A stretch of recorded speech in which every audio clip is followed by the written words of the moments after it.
I have learned in all these years to take that responsibility of what could I have done different. And when I think about our marriage, I was very happy. He seemed to be very happy. On this week's episode, I speak with Claudia Noriega-Bernstein, and we talk about a moment in her life that changed everything, as we do on this show. But what was interesting is that we originally were going to talk about something different. And when we got on the call to start recording, she said she had been listening to some of the episodes and she wanted to kind of change it and talk about something that she hadn't really shared publicly. And so, this moment that she talks about is something that unfortunately I think a lot of people can relate to. What I found most interesting is the journey that came afterwards and how she was able to find forgiveness and acceptance and help other people through situations that were very similar and find value or abundance in their life. So I hope you enjoy this episode and understand how impactful these episodes can be, both for the guest and hopefully for you as the listener. Before we get into the episode, I just wanted to again shout out the Patreon subscribers. So I just wanted to say thank you to Tracy and Mickey for sponsoring 2 episodes every month, and another friend who doesn't want to be named. And then my friend Brian and Sari are sponsoring 1 episode a month. And so I greatly appreciate this. This is helping to support the production costs. So if you're enjoying these episodes and you want to help support a little bit so that I can continue growing and adding new software and equipment to the podcast, please head over to the Patreon page, which is at www.patreon.com/the Life Shift Podcast. And you'll see a bunch of different tiers that you can choose from and different options to help support the show. So, without further ado, I'd like to introduce you to Claudia Noriega-Bernstein on this week's episode of the Life Shift Podcast. I'm Makil Hooley, and this is The Life Shift, candid conversations about the pivotal moments that have changed lives forever.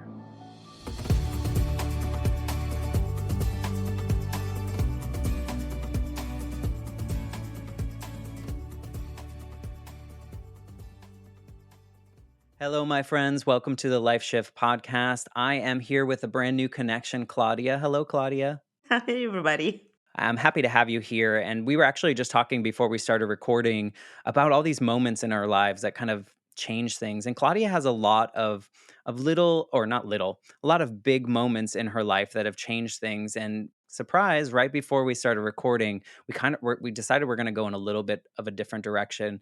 And I'm excited about that because I think what Claudia wants to share today is something that many people unfortunately go through and experience. And I think what's going to be cool is to hear what you, Claudia, have done with that moment where a lot of people might have done something different and maybe less productive. So that's a lot of teasing right there for everyone to listen to. But maybe before we get to that specific moment, you can give us a little bit about you and what your life was like leading up to this moment so we can kind of see that before and after for you. Yes, you're right. I had a lot of pivotal moments in my life.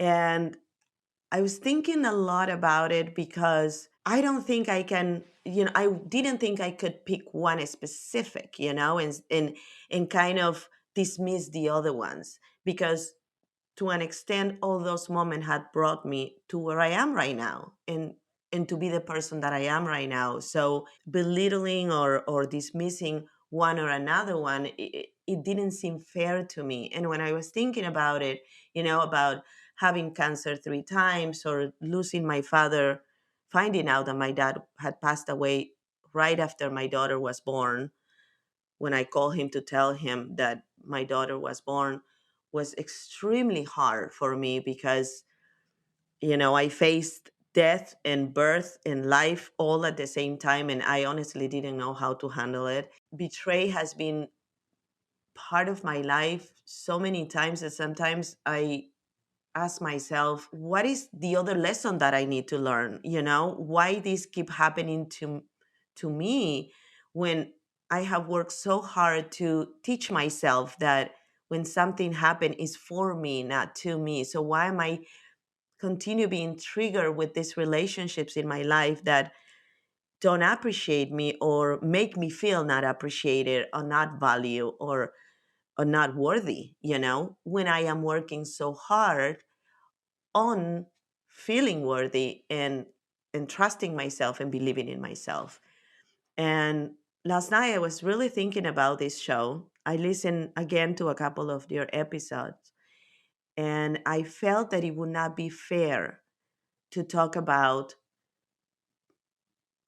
my divorce because it wasn't just a divorce. I had just been diagnosed by my first cancer.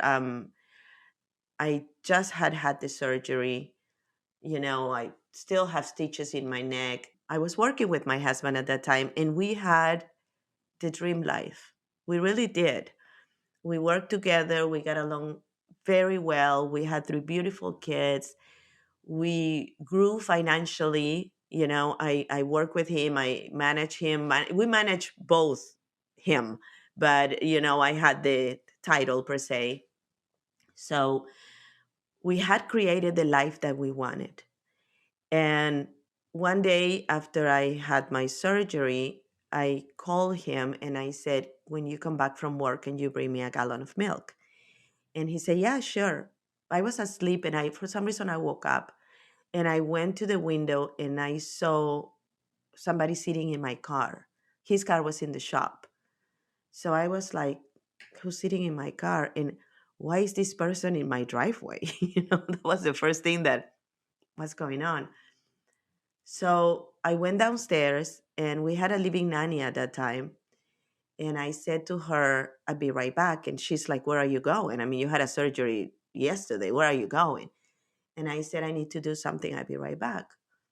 So I got he had his car and we had the family car, and I have a little convertible, and he was in my little convertible. So I grabbed the family car and I went to the office, which was an apartment, and I thought, where else he gonna go? He didn't come all the way here to go back to the strip. He had to go somewhere close, and that was close. When I got there, I saw my car parked outside, and my stomach just twisted. Yeah, I didn't know what to do. I didn't know if I should just turn around and go home and tell him what I assume happened, or should I just Did you face? recognize the person in that car? No, I have never seen it. But he was an entertainer. So I figure it was somebody from the audience, maybe, or I had no idea. You know, I was so lost because that was not the person I knew. I I I was like, wait, what? You know, what's going on? Is this a prank? I mean, what? So I had keys, obviously, of the office. We had an office in an apartment, and in the office we have a sofa bed. So I walk into the place. By the way, I look horrible because it was, I just had a surgery. It was raining. So And you rushed out of the I house? rushed out of the house. My Inspector Gadget brain decided to bring the spare keys of my convertible because at that moment was like, how dare he took somebody in my car, because in that moment you don't think straight. The point here was like, why he has somebody period there, not in my car, but it was like, so I moved my car to another parking lot around and I walked back. I was soaking wet for the rain. Not a pretty picture. But it didn't matter. It didn't matter because I needed to see it, because I couldn't believe it. Because why somebody would do that to me? I was a good wife. I was a good mom. Why did you do that? And I was, oh, and I told you at the beginning, I don't talk about this. I'm getting a little emotional about it. I was in that moment because I'm trying to feel what I felt in that moment. And it was like, why? Why did you do that? You had it all. You had it all. Why? What was the need? You know, And this was all happening in in my your head before head you even had confirmation. before I even see anything. So I went up the stairs because this place had like a garage underneath. So I went up the stairs and I stood up outside and I could hear them, which was terrible, you know. You don't want to hear. You don't want to hear that. But it wasn't enough for me. I needed to see. I don't know if I was being a masochist. I don't know if my heart was telling me maybe it's not him. Maybe you didn't see him in the car. Maybe he lent your car to somebody else. Maybe whatever, you know. And honestly, if that would not have been him, it would be a more awkward moment to walk into somebody's room with some girl, you know. But I stood at the door and she saw me and she said, You walked in. I stood at the door, at the frame of the door. The door was open. And she turned around and looked at me and then looked at him. He was in his back. And she said, who is that? And he said, my wife. And when he said that, I had a million emotions because he could have lied. You know, he could have said whatever. He was already there, you know. He could have say, I don't know, you know, or my Get out of ex-wife my or house. whatever. Yeah, get out of my place or whatever. So I walk away, and I said to him, I didn't throw a fit. I didn't make a scene. I look at him for like a minute, and I couldn't find in my head the right words. And I said, please come and get your stuff tomorrow. I even said, please, very calmly.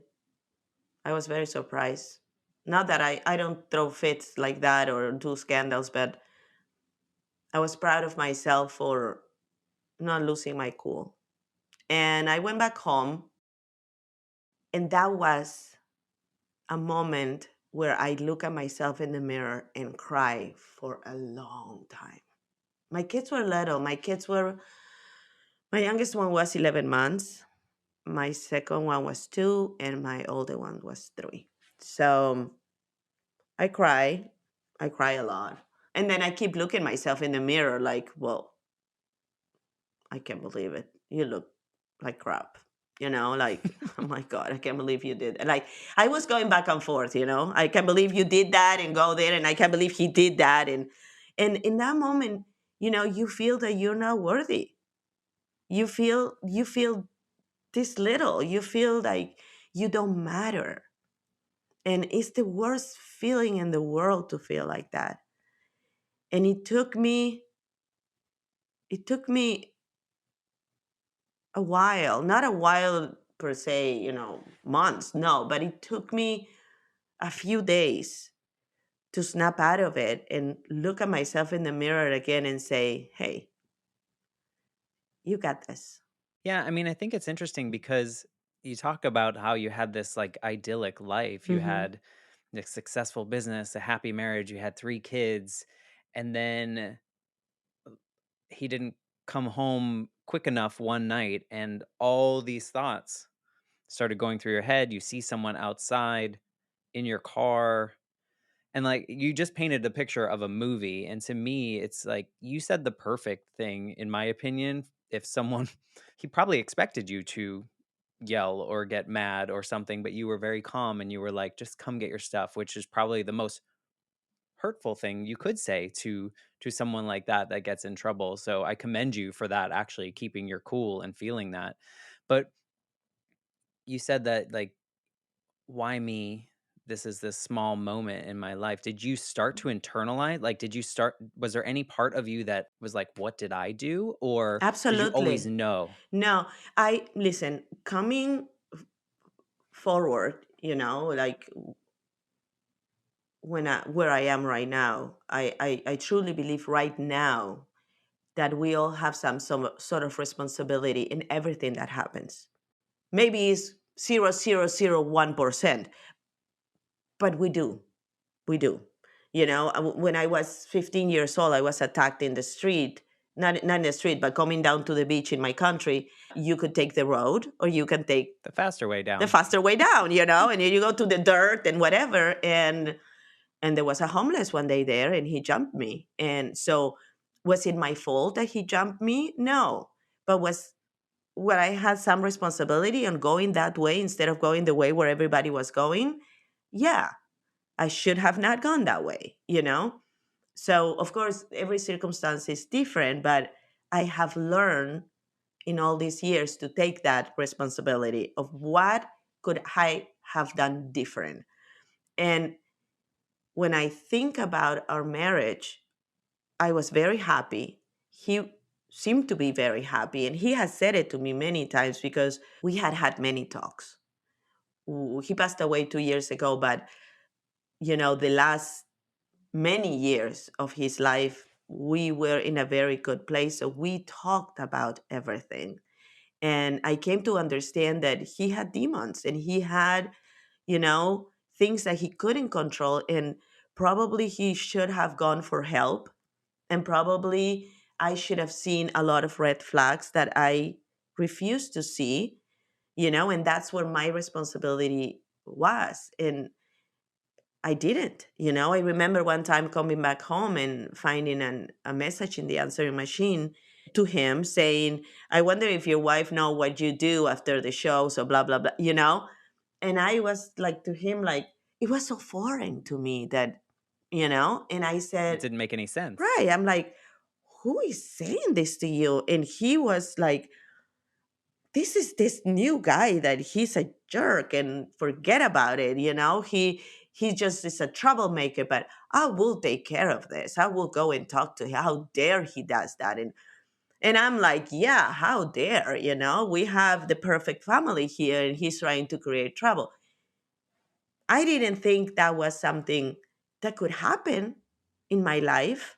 So anything that was trying to warn you was kind of just dismissed because you were it could never happen to any of us, right? Like if we're living Right. in this perfect space, we think that, going back to what you said about how you feel now, Hmm. I mean, we should all be so lucky to have that mentality that you have now about kind of taking responsibility for everything that happens in Right. general. Like, could I have done, could I have walked half a second faster? Like even if you had gone down that hill Right. in your country and you had gone down 5 minutes later, or someone had gone before, like who knows? And so there is, yes, there is some responsibility, but that's so like emotionally mature of you Thank you. to understand that. I think just people listening to this, I don't know that we all have that awareness that everything we do has some kind of consequence, good, bad, indifferent. So we do take some responsibility for those moments. So thank you for putting that out there. I think that's something that will definitely stick with me. I never really thought about it like that. So But I feel that is, thank you. I feel that is the beginning of your healing. When you start, it's like, I mean, for the longest time, I accepted an apology that was never given to me. Not that I needed him to come and tell me, I know I hurt you, I'm sorry. It's not that I really needed that. I just needed him to regret what he did. And he wasn't there. And he wasn't there for like 2, 3 years after we got divorced. It was still him in the victim place. He told stories to people to justify his behavior. He accused me of being unfaithful. He did whatever he could to justify and not take responsibility. And listen, and every relationship is different. I don't judge anyone that decide to continue a relationship after an infidelity has happened. Everybody's different. And I actually know somebody who cheated once and never cheated again, and he's in a relationship and he's married and he's fine. But not everybody is the same, and not there is not a formula for everyone. For me, because I had so many trust issues, I knew that I was not going to be a good wife for him. I knew I was not going to be a good mom for my children.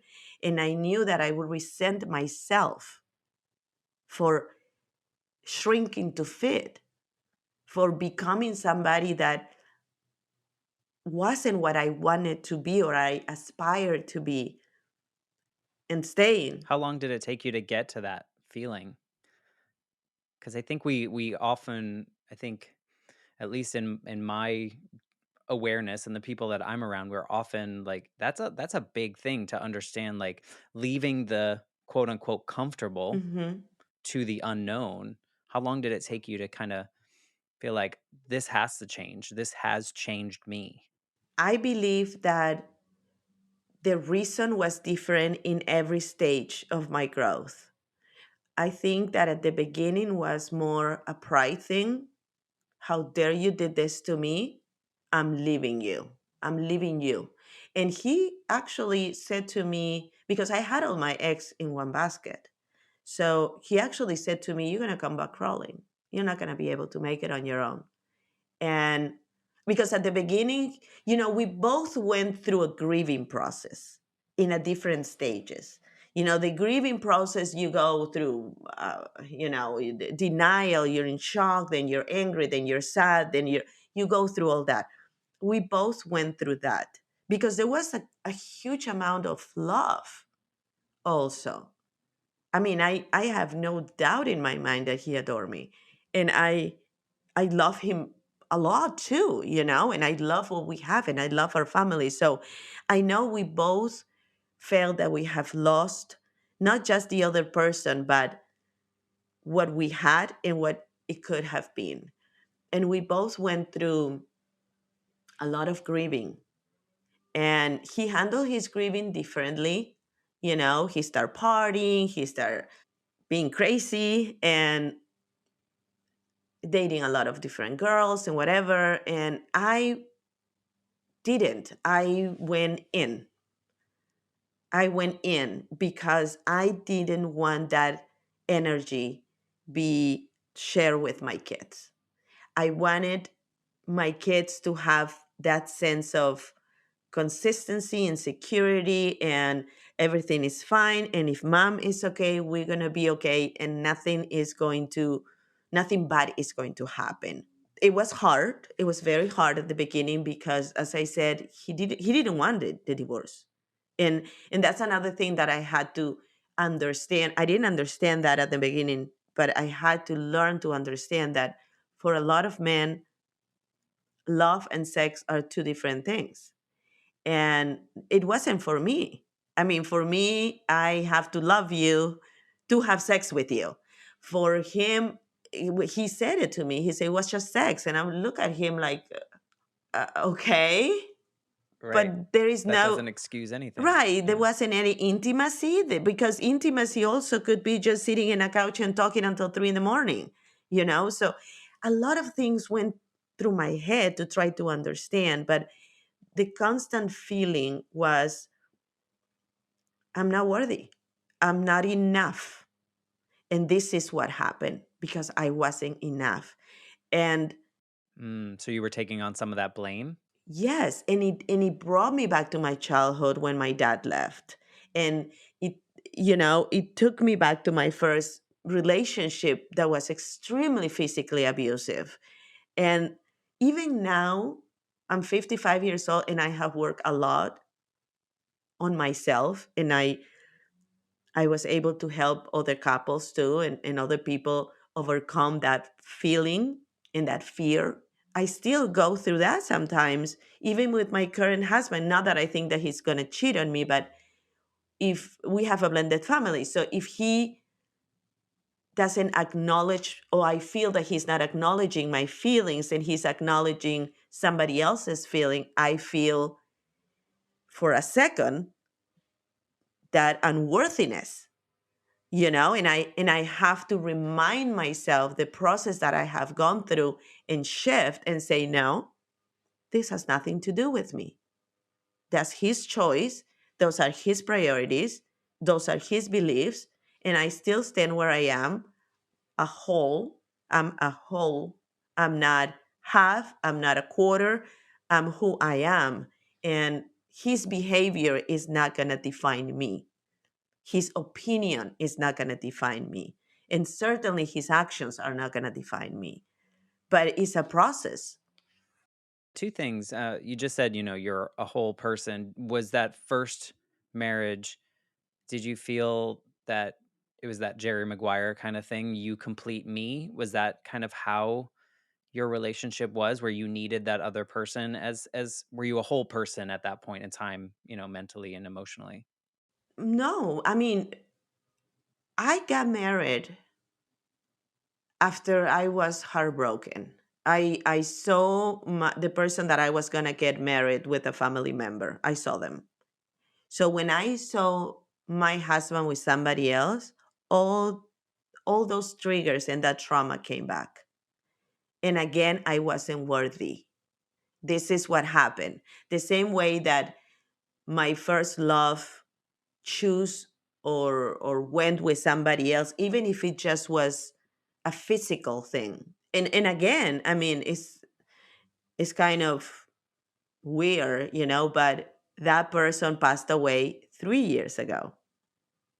And we also had the opportunity to have a heart to heart conversation. And he said to me, I regret the rest of my life Wow. what I did. And he never married. He never got married. He says, I regret being weak. And again, it was sex, it wasn't love. So when I married my first husband, I married him for the wrong reasons. And then being abused by somebody that you marry for the wrong reasons is like, how do you hold on to that relationship? So it was, the trust is such an important thing, trusting, and not only trusting the other person, but trusting yourself. It's so hard sometimes. 100%, especially after abandonment, whether that's in a relationship or Hmm. you briefly mentioned, your father leaving when you were a child. I think a lot of those early experiences, even like when my mom died, I did things that maybe I wouldn't have done before. Like I got better at school, I Hmm. did more studying, I made sure that I got all A's because my irrational 8-year-old brain thought if I don't, my dad's going to leave. Like my mom left, not on her own choice, Right. right? But I always felt like I had to do the extra things because everyone's going to leave if I don't make them happy. So I can understand that from a different perspective. Hmm. And what's funny too, and I'll go to another question, but what's funny is lately, I've been doing this podcast now since March of 2022. Hmm. And lately, I've wanted someone to come on this show to talk about cheating Hmm. of some sort, infidelity of some sort. Hmm. In the past, I've been the, I guess we'll say, the victim of said event in a relationship, and it's a hard thing to Swallow. trust again. And when you get in, when you get in like a new relationship, there's always that piece. Well, for me at least, always that piece It of comes with you. right. And so you're like, well, they didn't call in the last 4 hours. What are they doing? Right. And they could be the best people you've ever met, but there's always this attachment to what's happened to you in the past that it's going to happen again until you become that whole person, right? Right. Until you kind of get that healing. But I can relate to kind of that feeling of, well, even, your dad leaving and then you finding these relationships in which they needed you as well. And Hmm. you kind of shrunk yourself to fit into the mold that they wanted. But I wasn't ever a jealous person, and I'm still not a jealous person. That's the twist on this. Um, Even though I was cheated, and even though I was betrayed, because also my first marriage was a betrayed because I trusted this person and then he became abusive. I mean, I got my first slap on my honeymoon. So he wasn't the person I knew or I thought I knew. So for me, it wasn't, and it's not a jealousy issue in the sense that I feel he's going to betray me again, or my husband is going to betray me, or my friend is going to betray me. My mom always said to me, you think everybody's like you. because you don't expect people to do to you what you're not able to do or you're not capable to do. So you're kind of naive in that sense, and then somebody does something and you're like, I can't believe they did that, because you're not capable to. So my struggle is with trust. Can I trust this person to be what I feel or I expect or I hope that person will be, Because the fear of because betrayal. of my fear of betray. And and and, and I, and even with my husband, my actual husband, I mean, we've been together 17 years, but when a situation happens, I have to shift myself. I remember one time when I was married with my first husband, and my dad divorced my mom, but he was always part of our life, but he left our home, and he was a wonderful father. But that moment that he left was very detrimental. Right? It changes you. Yeah, yes. So I remember clearly one time that I was with my first husband and my dad came to visit me, and I had a black eye. So I pushed the button, and from the intercom, and my dad said, I came to see you. And I said, I'm sorry, I'm very busy. I cannot see you right now. And I knew that I was breaking his heart by doing that.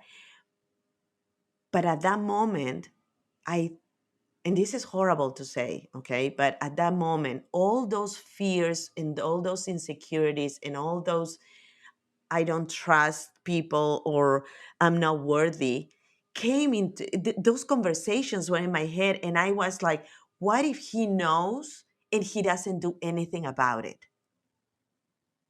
So it's better if he doesn't I know. wasn't even going there Right. It's better if he doesn't know that I'm being physically abused. So he won't because you do. don't want them to let you down. Right. You know what I'm saying? Wow. So Yeah. it is hard when somebody betray you. It takes a piece of you, and that takes so much to bring back. And even when you manage to, in paper, understand what a betrayed is and what impact had in your life, there are gonna be those moments where the trauma is gonna make itself present. And I hope you have the tools to shift and say, this is not true. And if that person is not going to defend me, that's okay. I can defend myself. I mean, that defines this whole version of you, right? This fully formed version of you. Before we get into kind of like how this really changed you, I mean, we've tapped on it a little bit, but I'm wondering if having that first cancer diagnosis and going through the surgery and anything, do you think that that facing mortality feeling that people that have a diagnosed illness or disease kind of go through, do you think that was helpful in you moving forward after the betrayal? It was a distraction for sure. It was a distraction because I didn't trust my husband. So I didn't trust him to be able to be there for my girls if he was not there for our family. So it empowered me to find strength and say to myself, if it's to be, it's up to me. I'm going to get this in control. I am going to raise my kids with love and joy. I'm not going to allow all these feelings that I'm feeling right now to change my heart, because I need to be a little selfish and I need to take care of myself. Because if I don't have my cup full, I cannot help anyone. And whatever is inside my cup is mine. Whatever overflow my cups, I can give to everybody else. But I need to have my cup full and I need to take care of myself and I need to love myself again so I can teach my girls to love themselves in spite of anything, betray, lies, people not valuing you, divorces, firing you, whatever it is that is a rejection in your life or you perceive as a rejection. You are enough. They are not. pushing you away because you're not. And I do believe that. I mean, I do believe that I am enough. I'm not telling you I believe I am enough all the time because, as I said, I have those moments in my life that I go back to the trauma, you know, because you're human. because I'm human, and I feel lonely and I feel like that 6 year old when my dad left, but I have the tools now to shift.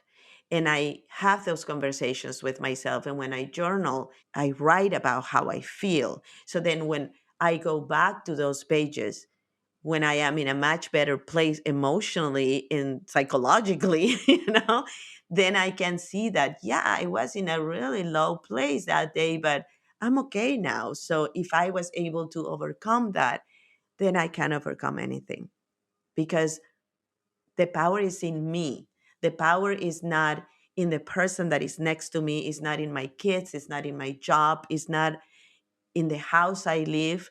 And that's why I coach abundance, because my abundance, it's in me. I will take my abundance anywhere I go. Anywhere I go. I am not, I don't have a life of abundance because my husband is successful or because I live in a nice neighborhood. I have a life of abundance because I have created that life within myself. And my abundance is shared with everyone that wants to receive it, and they're open to receive it. And I want that abundance for my children as well. So how did you get from that, "What did I do? How could this happen to me?" to a space where I don't know, I don't wanna put words in your mouth, but that you're almost grateful for some of these experiences and what they've taught you to become the cup full? How did you get from that moment to where you are now in that feeling? For a few years, I pretended to accept whatever people thought of me from the outside. Oh my God, you're a great mom. You're so creative. You're this, you're that. So I accept all that as true. And I had a Did moment. you feel it? No, Did you no, Okay, so you were like, "Okay." I adopted it. I adopted, Okay. because it made me feel good. But then were those moments that I would say, but do I feel that that is true? And the first years were very hard because I really had to work hard to support my girls. I mean, until he understood and was on board about how we should raise our girls together, even though we were not together, it was a struggle and it was hard. And in a way, I thank him for that because it showed me that I really don't need anyone. That I don't care if I have to have three jobs, I'm going to provide for my girls because I am capable to do it. I am not going to call my mom or anybody else to help me because I'm going to be a victim. No, I can do this and I'm going to prove to myself that I can do it. And that was the tip of the iceberg, because once I proved myself that I didn't need anyone, then I start valuing myself. And I change, and I have it on a sign in my studio. Fear for me is face everything and rise. And that's how I change it. And I start putting notes everywhere that I could to empower myself. So I start my healing by myself. And then I start reading a lot. I start opening up to have friends again because I didn't even trust anyone. So it was a process. Then I went years later, I went to an emotional intelligence seminar. I learned a lot about, emotional intelligence. I work a lot on myself. I did some trainings. I trained to be a coach. I started coaching people and learning from people as well. So it was like a buffet. I picked and chose what was working for me because, number one, even though he was part of my kid's life at that point, I needed to be healthy and I needed to be good in my head as well to be a good parent and constant in my kid's life. So I had cancer twice after that, but I never feared that I was going to die because I was like, this is not going to kill me. I'm going to raise my You've kids. done the work. Yeah, this is not going to kill me. And I don't know what's going to kill me because we don't know.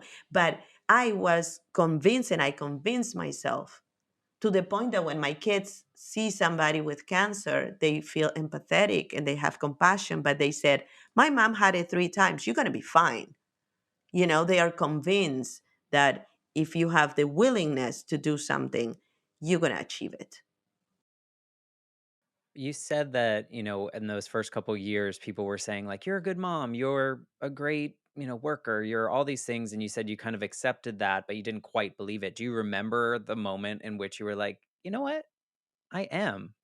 Yeah. Like where that kind of started do you remember kind Yes. of what made that When happen? I hear my kids talking, when I started to listening, because I was so overwhelmed with everything that I was like a robot, And when I took a step back and started watching them really how happy they were and how great the relationship with their dad was and how happy they were to see their dad and how I had achieved not to pass on whatever feelings I had at the beginning because I also forgave him and forgave myself because I mean, not forgiving somebody is like, drinking the poison and hoping that the person die, I mean, no, it doesn't work that way. So I had to work on that but we had to talk and he had to say, I'm sorry. I'm sorry. I mean, I was so stupid and I regret my whole life. We had it all and I was stupid, I thought with my pants instead of with my head and my heart. And I said, and I'm sorry I didn't see the flags. And I'm sorry I didn't realize what you were fighting and what you were going through because you have to also be empathetic. People think that having sympathy and empathy is the same thing. When you have empathy, you have compassion for that person. You wear the shoes of that person. And at the beginning, I saw him as my enemy. He's my enemy. But I had to put myself in the shoes of my enemy to understand. I might not have ever accepted what he did as how dare you, I that was wrong. I'm not going to accept it as something that I'm not going to justify you. But I had to understand to be able to forgive him. And then, just having listening to your kids talk about you and probably saying like good things or just how great their life is, it's kind of in the same concept of, personal branding in a way is like what you hear other people say about you Hmm. is probably what you're putting out there. And so now finally what other people were saying to you and what you were putting out there, what everything was matching Yeah, and your kids were living yeah. the product of that, right? And for me, I think during this process, I learned that oftentimes we justify when people has betrayed ourselves and we stay in those situations.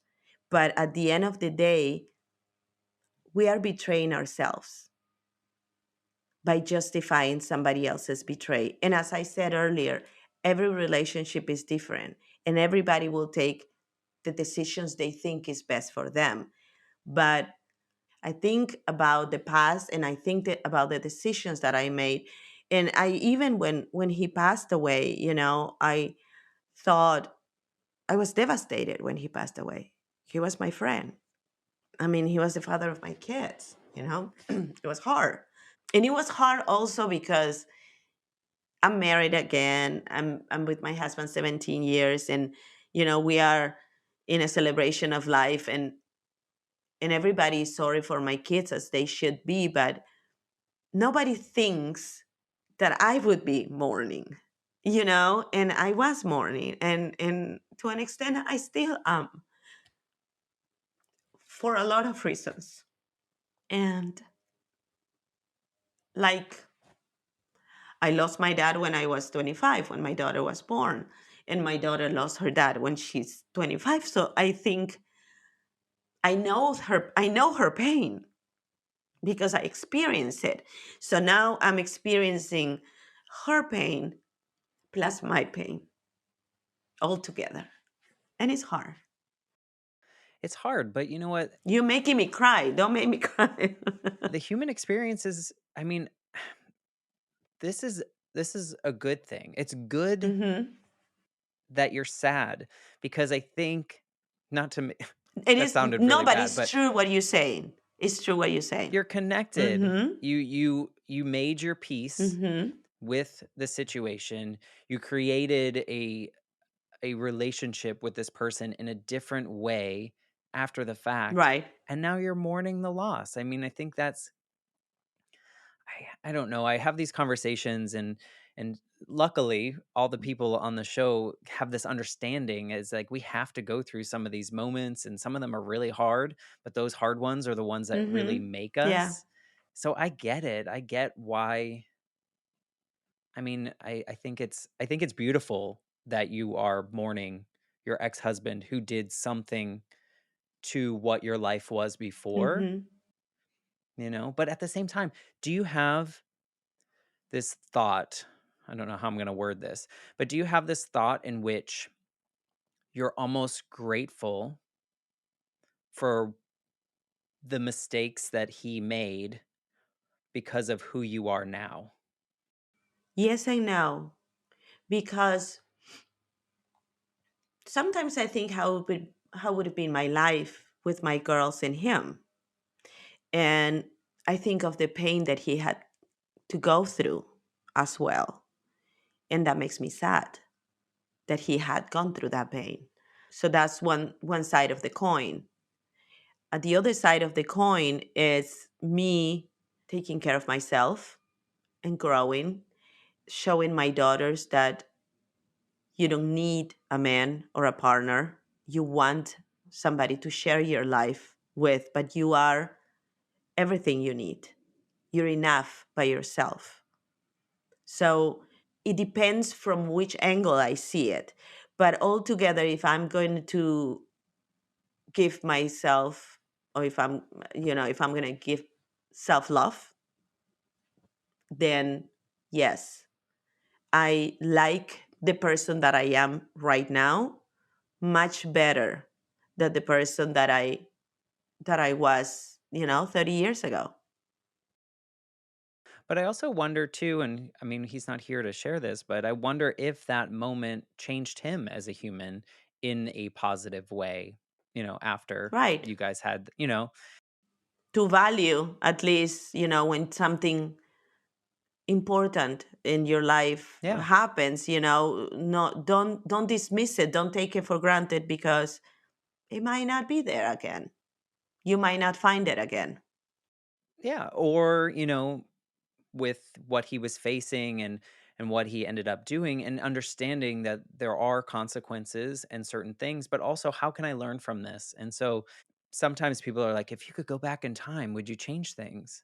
Would you make sure your mom didn't go on that motorcycle trip? And I'm at this point in my life, Hmm. I like who I am, where I am, who I surround myself with. So I wouldn't. And it sounds so It terrible. sounds, yeah, but I understand what you're saying. I understand what you're saying. I mean, perhaps the That's price where that question came the from. price of me becoming who I am was him going in a spiral after we got divorced and doing a lot of dumb things. And, I'm sorry for you, but look who I have become. If I see it from that point of view, absolutely. Everything that I lived in my life had brought me to where I am right now. And I can't wait to make more mistakes. And I can't wait to learn more because that's the only way you learn. I mean, you don't know if you like vanilla or chocolate until you try them both. And spit one out. Exactly. And go like, oh, no, this is not for me, or whatever. I like them both, whatever it is. But you have to go through those experiences. And sometimes because of fear, we don't go through that and we stay in a situation where we are not happy, when we are not making anybody happy, where we teaching our children that you're supposed to settle because security is more important. I had people coming to me and say, "Are you nuts? Look the other way. Look where you live. Look what you have."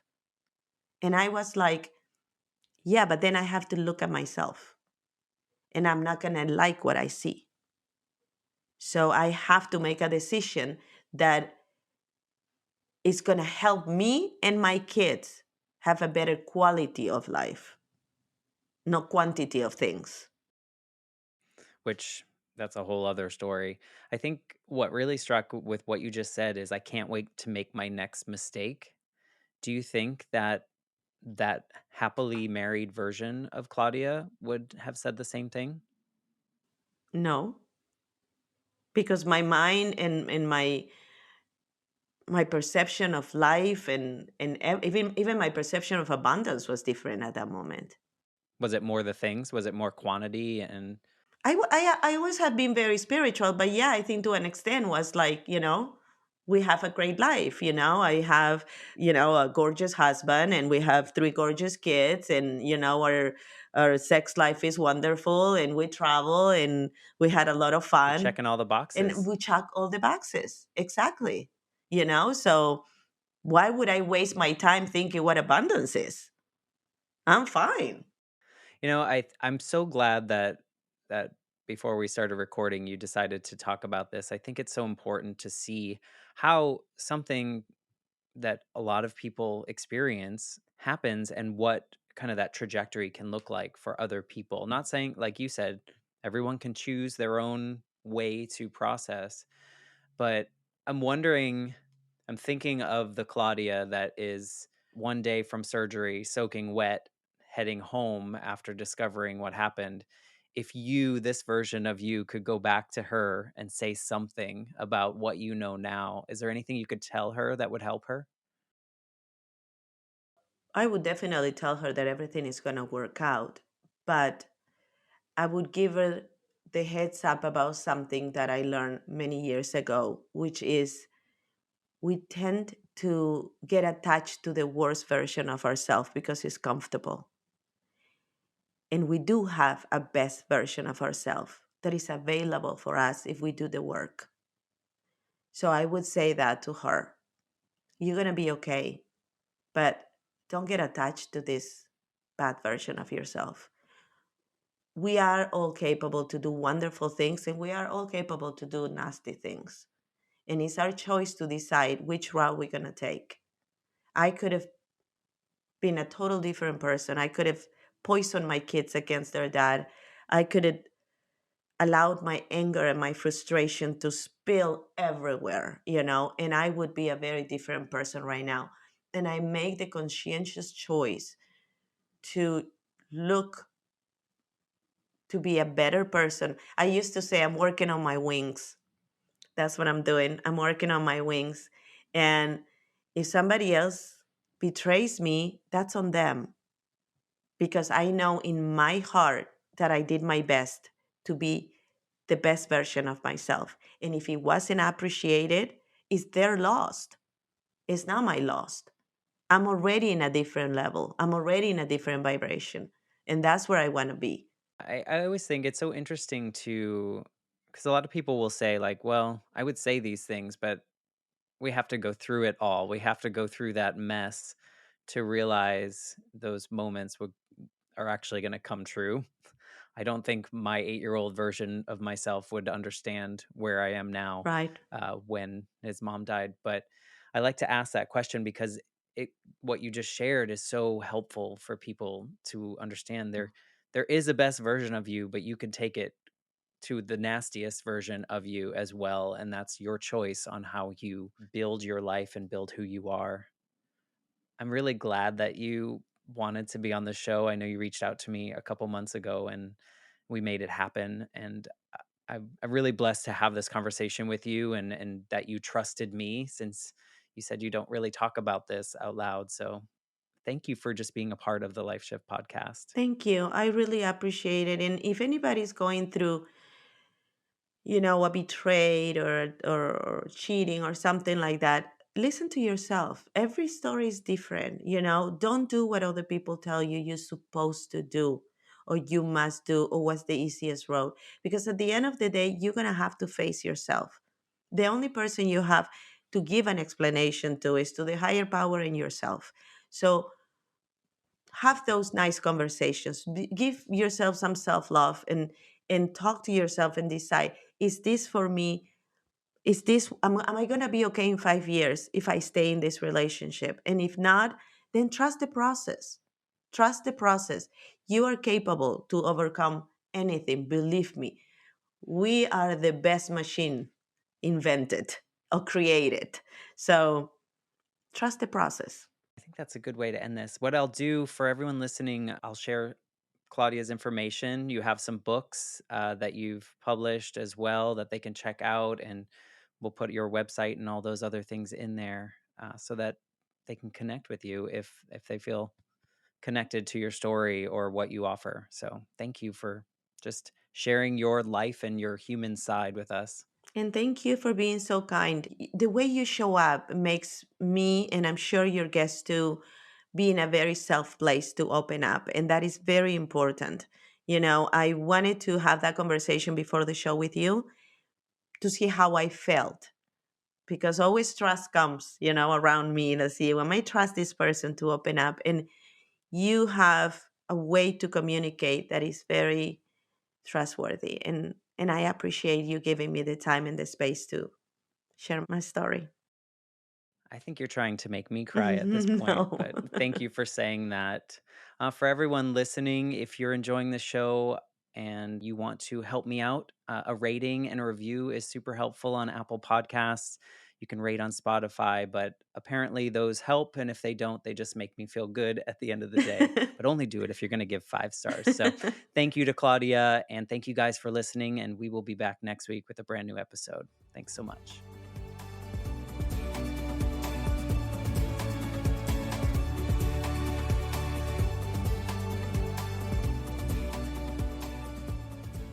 For more information, please visit www.thelifeshiftpodcast.com.